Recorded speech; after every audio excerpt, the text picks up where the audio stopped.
جی بالکل، یہ سورہ احقاف کی کچھ آیتیں ہیں. وَإِذْ صَرَفْنَا إِلَيْكَ نَفَرًا مِنَ الْجِنِّ يَسْتَمِعُونَ الْقُرْآنَ فَلَمَّا حَضَرُوهُ قَالُوا أَنصِتُوا. یہ مضمون ہے، پوری لمبی آیت ہے.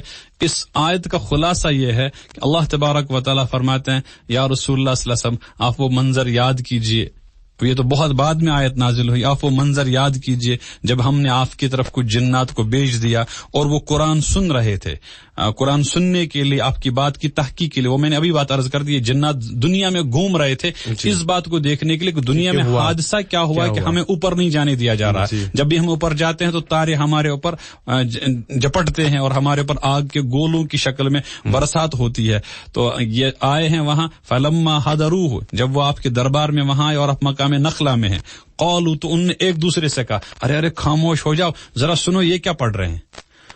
تو چونکہ وہ لمبی عمر کے ہیں، جنات کی عمریں بڑی لمبی ہوتی ہیں، بہت لمبی ہوتی ہیں، اور سال 100 سال 200 بلکہ ہزار سال تک کے بھی جنات کے متعلق واقعات ہمیں ملتے ہیں. اگر آپ کی اجازت ایک واقعہ میں عرض کر دوں گا. یہاں بر صغیر میں ایک بہت بڑے عالم، سکالر اور دین کے جو باریکیاں ہوتی ہیں اور حکمتیں ہوتی ہے ان کو جاننے والے، ان کا نام تھا شاہ ولی اللہ محدث دہلوی نور اللہ مرکزہ.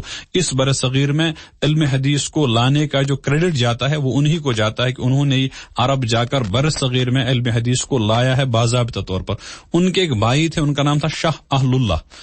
ان کے متعلق کتابوں میں لکھا ایک واقعہ ہے کہ وہ ایک مسئلہ ہو گیا تھا، کچھ ان نے کسی سانپ وغیرہ کو مار دیا تھا اور اتفاقاً وہ سانپ نہیں تھا، وہ جن تھا، اور ان کو جنات نے اپنے دربار میں لے گئے، اس کو پکڑ کے لے گئے. وہاں پوری کچہری لگی ہوئی تھی، عدالت لگی ہوئی تھی، اور وہاں مدعی کھڑا تھا کہ جناب اس آدمی نے ہمارے بچے کو قتل کر دیا ہے تو اس کو سزا دے دی جائے. تو انہوں نے کہا ہم نے کسی بچے کو قتل نہیں کیا، ہم نے تو ایک سانپ تھا اور ہم حملہ آور ہو رہا تھا ہم پر، ہم نے اس کو مار دیا ہے.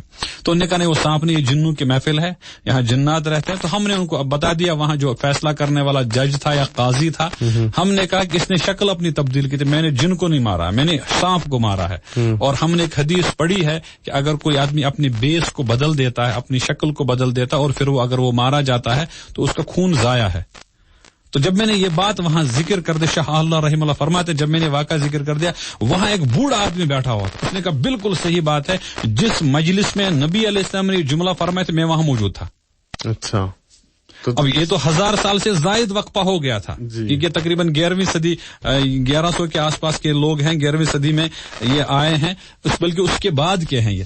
اب یہ کہتے ہیں جس مجلس میں یہ حضور نے یہ جملہ فرمایا ہے، یہ مختلف تاریخ کتاب میں جو لکھی گئی، تو میں نے ضمناً بات عرض کر دی جی ان جنات کی عمریں لمبی ہوتی ہے. تو انہوں نے کہا کہ خاموش ہو جاؤ. اور جب انہوں نے وہاں وہ پورا منظر سن لیا، وہ پورا قرآن سن لیا، اب وہ اپنی قوم کے پاس گئے، اور اپنی قوم کے پاس جانے کے بعد کیا کہا؟ انہوں نے کہا کہ قولوا یا قومنا، اے ہماری قوم، انا سمعنا کتابا انزل من بعد موسیٰ، ارے ہم نے پہلی مرتبہ ایک ایسا کلام سنا جو موسیٰ علیہ السلام کے بعد اس زمین پر نازل کیا گیا ہے.